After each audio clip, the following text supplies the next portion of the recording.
തിരുവചന സന്ദേശങ്ങൾ ശ്രവിക്കുന്നതിനായി ഭാഗ്യവചനധാര ഇന്ന് തന്നെ സബ്സ്ക്രൈബ് ചെയ്യുക. ദൈവതിരുനാമത്തിന് മഹത്വമുണ്ടായിരിക്കട്ടെ. ഭാഗ്യവചനധാര ശ്രവിക്കുന്ന എല്ലാവർക്കും കർത്താവായ യേശുക്രിസ്തുവിൻ്റെ ധന്യനാമത്തിൽ സ്നേഹവന്ദനം. പരിശുദ്ധനായ പൗലോസ്ലീഹ കൊരിന്ത്യർക്ക് എഴുതിയ 2-ാം ലേഖനം 6-ാം അധ്യായത്തിൻ്റെ 3 മുതൽ 6 വരെയുള്ള വാക്യങ്ങളിൽ ഇപ്രകാരം രേഖപ്പെടുത്തിയിരിക്കുന്നു: ശുശ്രൂഷയ്ക്ക് ആക്ഷേപം വരാതിരിക്കേണ്ടതിന് ഞങ്ങൾ ഒന്നിലും ഇടർച്ചയ്ക്ക് ഹേതു കൊടുക്കാതെ സകലത്തിലും ഞങ്ങളെ തന്നെ ദൈവത്തിൻ്റെ ശുശ്രൂഷകരായി കാണിക്കുന്നു. ബഹുസഹിഷ്ണുത, കഷ്ടം, ബുദ്ധിമുട്ട്, സങ്കടം, നിർമ്മലത, പരിജ്ഞാനം, ദീർഘക്ഷമ, ദയ, പരിശുദ്ധാത്മാവ്, നിർവ്യാജ സ്നേഹം. തുടർന്ന് ദൈവത്തിൻ്റെ ശുശ്രൂഷകർ പാലിക്കേണ്ടതായ പല കാര്യങ്ങളെക്കുറിച്ചും രേഖപ്പെടുത്തിയിട്ടുണ്ട്.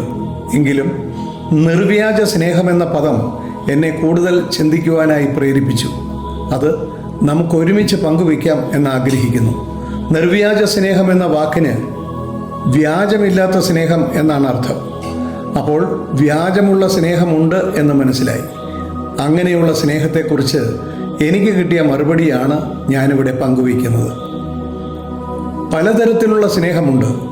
ദൈവത്തിന് എന്നോടുള്ള സ്നേഹം, അത് വിശുദ്ധ യോഹന്നാൻ്റെ സുവിശേഷം 3-ാം അധ്യായം 16-ാമത്തെ വാക്യത്തിൽ പറയുന്നു: തൻ്റെ ഏകജാതനായ പുത്രനിൽ വിശ്വസിക്കുന്ന ഏവനും നശിച്ചു പോകാതെ നിത്യജീവൻ പ്രാപിക്കേണ്ടതിന് ദൈവം അവനെ നൽകുവാൻ തക്കവണ്ണം ലോകത്തെ സ്നേഹിച്ചു. ദൈവത്തിന് നമ്മോടുള്ള സ്നേഹത്തിൻ്റെ ഏറ്റവും വലിയ ഉദാഹരണമാണ് ഇതെന്ന് നമുക്ക് മനസ്സിലാക്കാം. എന്നാൽ എനിക്ക് ദൈവത്തോടുള്ള സ്നേഹത്തെക്കുറിച്ചും ഞാൻ എങ്ങനെ ദൈവത്തെ സ്നേഹിക്കണമെന്നും 1 യോഹന്നാൻ 4:20-21 വാക്യത്തിൽ പറയുന്നു: ഞാൻ ദൈവത്തെ സ്നേഹിക്കുന്നു എന്ന് പറയുകയും തൻ്റെ സഹോദരനെ പകയ്ക്കുകയും ചെയ്യുന്നവൻ കള്ളനാകുന്നു. താൻ കണ്ടിട്ടുള്ള സഹോദരനെ സ്നേഹിക്കാത്തവന് കണ്ടിട്ടില്ലാത്ത ദൈവത്തെ സ്നേഹിപ്പാൻ കഴിയുന്നതല്ല. ദൈവത്തെ സ്നേഹിക്കുന്നവൻ സഹോദരനെയും സ്നേഹിക്കണം എന്നീ കൽപ്പന നമുക്ക് ലഭിച്ചിരിക്കുന്നു.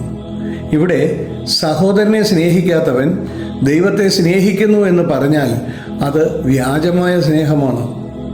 അതുപോലെ എനിക്ക് എന്നോടുള്ള സ്നേഹത്തെക്കുറിച്ചും യേശുക്രിസ്തു പറയുന്നത് ഇങ്ങനെയാണ്.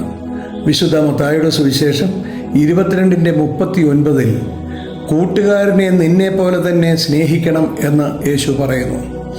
എനിക്ക് എന്നോട് സ്നേഹമുണ്ടെങ്കിൽ മാത്രമേ എൻ്റെ കൂട്ടുകാരനെ നിർവ്യാജമായി സ്നേഹിക്കുവാൻ എനിക്ക് കഴിയൂ. അതുപോലെ എനിക്ക് മറ്റുള്ളവരോട് സ്നേഹം, മറ്റുള്ളവർക്ക് എന്നോടുള്ള സ്നേഹം. സ്നേഹം എന്ന വാക്കിനെ നിർവചിക്കുക പ്രയാസമാണ്. സാധാരണ വാക്കുകളുടെ അർത്ഥം പറയുന്നത് പോലെ സ്നേഹമെന്ന വാക്കിൻ്റെ അർത്ഥം പറയുവാൻ എളുപ്പമല്ല. സ്നേഹത്തോട് സാമ്യമുള്ള മറ്റ് പദങ്ങളാണ് ഇഷ്ടം, താല്പര്യം, അനുരാഗം, അഭിലാഷം, അഭിനിവേശം, ആഗ്രഹം, ഇച്ഛ, കാമം, പ്രണയം, പ്രിയം, പ്രതിപത്തി, പ്രേമം, വാത്സല്യം എന്നിവ. ഈ വാക്കുകൾക്ക് വ്യത്യസ്തങ്ങളായ ഭാവങ്ങളാണ്, വ്യത്യസ്തങ്ങളായ അനുഭവങ്ങളുമാണ്. എല്ലാവർക്കും എല്ലാവരോടുമുള്ള സ്നേഹം ഒരുപോലെയല്ല.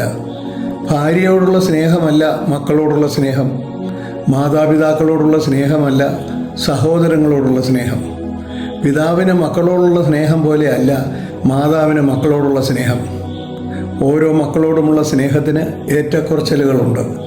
മക്കൾക്ക് മാതാപിതാക്കളോടുള്ള സ്നേഹം വ്യത്യാസമാണ്. കാമുകന്മാർ തമ്മിലുള്ള സ്നേഹം പോലെയല്ല സുഹൃത്തുക്കൾ തമ്മിലുള്ള സ്നേഹം. സഹോദരങ്ങൾ തമ്മിലുള്ള സ്നേഹം പോലെയല്ല അയൽവാസികളോടുള്ള സ്നേഹം.